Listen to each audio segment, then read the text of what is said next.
আমরা 2-3 বার ডিজি সচিব উপদেষ্টার সাথে দেখা করেছি, সাক্ষাৎ করেছি এই সমস্যা নিয়ে। এটা অনেক 2017 সালেই একটা গেজেট আকারে প্রকাশ হচ্ছে, এরপরে স্থগিত হচ্ছে, কিন্তু 2রা জানুয়ারি তারা এটা বাধ্যতামূলক করে দিয়েছে। এখন একক ভিসা, সৌদি আরব একটা বিশাল দেশ, এক প্রান্ত থেকে আরেক প্রান্তে 1000 মাইল দূরত্ব আছে। একটা ভিসার জন্য একটা মালিক আমার দূতাবাসে যেতে পারতেছে না। এখন এই ভিসাগুলো এই কারণে আমাদের দেশ থেকে বাইরে চলে যাচ্ছে, এটা অলরেডি শুরু হয়ে গেছে। আর যারা ভিসা আনছে তারা তো বেকায়দা, তারা ম্যানপাওয়ার করতে পারতেছে না। আমাদেরকে আশ্বাস দিচ্ছে আপনারা যান একক ভিসা, আমরা বিবিডি সাপোর্ট দিয়ে দেব। আমরা আসার পরে এটা আবার বন্ধ করে দিচ্ছে। এই ধরনের একটা চোর পুলিশ খেলা তারা শুরু করেছে। আমরা এটা তীব্র নিন্দা জানাচ্ছি এবং প্রতিবাদ জানাচ্ছি।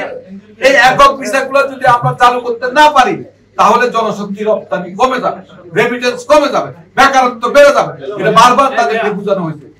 আমরা এই সাংবাদিক সম্মেলনের পরেও আমরা ওনাদের কাছে আবার যাব, আবার বুঝাবো। আমাদের কি হয়েছে একটা কথা বলছে, আমরা তো বার্গেনিং আছে, আমরা এখানে আমরা চূড়ান্ত আন্দোলন যাব।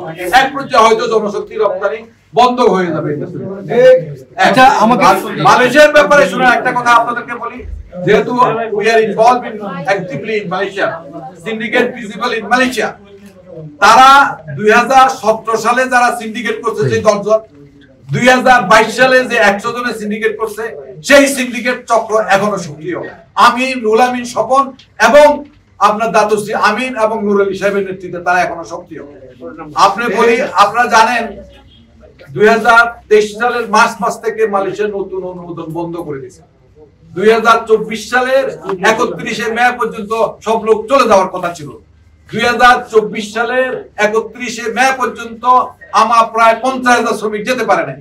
সরকার বলছে 18,000। এটা একটা ভুল তথ্য। তার কারণ 50,000 লোকের কলিং ভিসা হয়েছে, কিন্তু বহির্গমন ছাড়পত্র হচ্ছে 18,000। সে 18,000ও এখনো যেতে পারে নাই।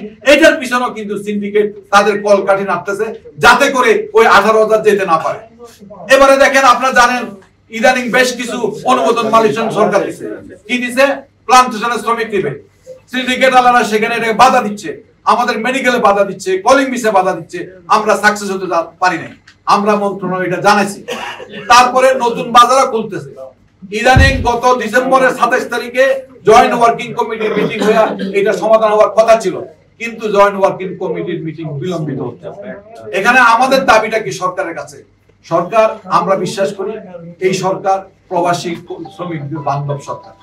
আইসা অনেক কিছু ওনারা করতেছে, করার চেষ্টা করতেছে। আমরা দেখি এয়ারপোর্টে রেমিটেন্স বেড়ে যাচ্ছে, প্রণোদনা দিচ্ছে, অনেক কিছু তারা করতেছে, এদেরকে ভিআইপির মর্যাদা দিচ্ছে। এখন আমাদের দাবিটা হচ্ছে কি, অভিবাসন ব্যয় কমাতে হবে, সিন্ডিকেট বন্ধ করতে হবে, সমস্ত দেশের বন্ধ বাজারগুলোকে খুলে দিতে হবে, আর নতুন বাজারটা খুলতে হবে। এখন দেখেন, আমাদের রিক্রুটমেন্ট থেকে অনেকে বদনাম করে, এরা কোটি কোটি টাকা, একটা লোক থেকে 1 লাখ টাকা 1.5 লাখ টাকা লাভ করে। একটা টিকিটের মূল্য যখন ভিসা কিনি আমরা, তখন ধরেন 20,000 টাকা। শেষ পর্যন্ত ওই টিকিট আমাকে কিনতে হচ্ছে 90,000 টাকা। আমার লাভটা কোথায়? অনেক রিক্রুটিং এজেন্সি এখানে আছে যারা তারা লস দিয়ে লোকের বাড়াতে পারতেছে না। এখন এইটার সাথে ট্রাভেল এজেন্সি জড়িত, বিমানের কর্মকর্তা জড়িত। এই কথাটা আমরা একক ভিসার ব্যাপারে 2017 সালে বিগত সরকার একটা আইন রাখে, এইটাকে তারা এতদিন বলবৎ করতে পারে নাই। এখন অন্তর্বর্তী সরকারের দিয়ে এটা বলবৎ করার চেষ্টা করা। আপনারা দেখেন, শুধুমাত্র আমাদের উপদেষ্টার পরিবর্তন হয়েছে, আর কোন পরিবর্তন হয়েছে? দ্য হোল স্ট্রাকচার সরকারি স্ট্রাকচার রয়ে গেছে।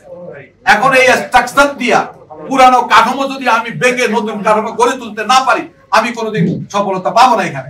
কারণ পতিত সরকার বলেন, স্বৈরাচারী সরকার বলেন, গণতন্ত্র হত্যাকারী সরকার বলেন, তাদের লোকজন প্রত্যেকটা বিচার বিভাগ বলেন, প্রশাসন বলেন, পুলিশ বলেন, সব